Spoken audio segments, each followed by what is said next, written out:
আসসালামু আলাইকুম রহমতুল্লাহি ওয়া বারাকাতুহু।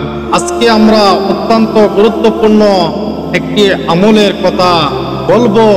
আমরা যে কোনো সমস্যায় অথবা ঋণগ্রস্ত অথবা আমাদের যে কোনো সমস্যার জন্য এই আমলটি যদি আমরা করতে পারি, ইনশাআল্লাহ আল্লাহ নগদই ফলাফল দিয়ে দিবেন ইনশাআল্লাহ।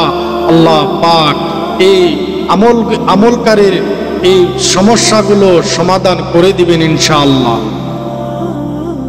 আমল হলো 499 বার যদি লা হাওলা ওয়ালা কুওয়াতা, এরকম ভাবে যদি আমরা 499 বার যদি আমরা তেলাওয়াত করি, আল্লাহ পাক রব্বুল আলামিন আমাদের যে কোনো সমস্যা, যে কোনো মুসিবতে পড়ে যায়, অথবা আমরা ঋণগ্রস্ত আছি, অথবা আমাদের ঘরে খাবার নাই, আল্লাহ পাক রব্বুল আলামিন খাবারের ব্যবস্থা করে দিবেন।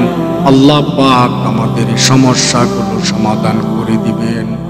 মহান আল্লাহ রব্বুল আলামিনের কাছে যদি আমরা প্রথমে দুরূদ শরীফ পড়ে নেব কয়েকবার, তারপরে আমলগুলো আমরা নিয়মিত করব। লা হাওলা ওয়ালা কুওয়াতা, লা হাওলা ওয়ালা কুওয়াতা ইল্লা, লা হাওলা ওয়ালা কুওয়াতা, এভাবে আমরা 499 বার বলবো।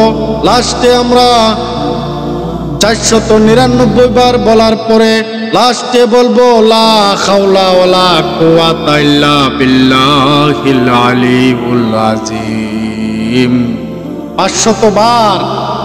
500 বার হয়ে যাবে। তারপরে আমরা দুরূদ শরীফ পাঠ করব, তারপরে আল্লাহর কাছে মোনাজাত করব ইনশাআল্লাহ।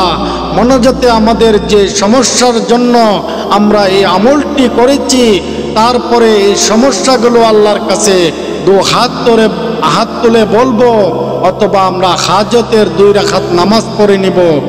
এই নামাজ পড়ার পরে হাত তুলবো, আল্লাহর কাছে দোয়া করব। আমাদের এই দোয়াখানি আল্লাহ পাক রব্বুল আলামিন ওই সময় আর ফিরিয়ে দিবেন না।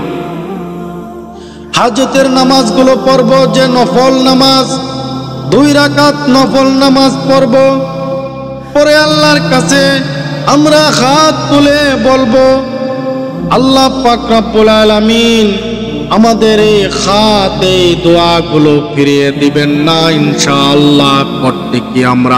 প্রত্যেকে এই আমলগুলো করার চেষ্টা করব ইনশাআল্লাহ। আমাদের যে কোনো সমস্যা সমাধান করে দিবেন ইনশাআল্লাহ আল্লাহ পাক যেন আমাদের সকলকে এই আমলগুলো এভাবে করার তৌফিক দান করেন। রব্বি কারিমের দরবারে আমরা এভাবে আমরা সাহায্য চাইব আল্লাহর কাছে। আমলগুলো করে ইনশাআল্লাহ আল্লাহ পাক যেন আমাদের সকলকে তৌফিক দান করেন।